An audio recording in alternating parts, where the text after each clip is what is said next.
In Latin America lives roughly 10% of the world population. Between a third and a quarter of all the murders in the world are actually there.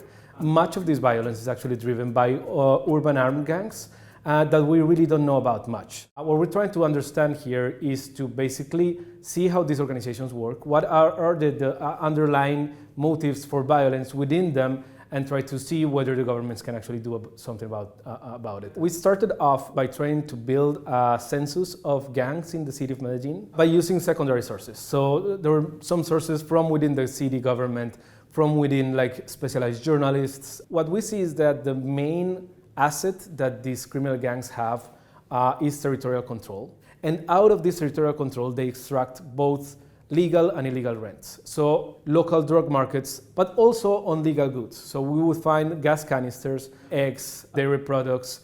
Many businesses are kind of on the side. So the gangs allow their members to actually be entrepreneurs and to develop both illegal and legal activities on the side of the gang.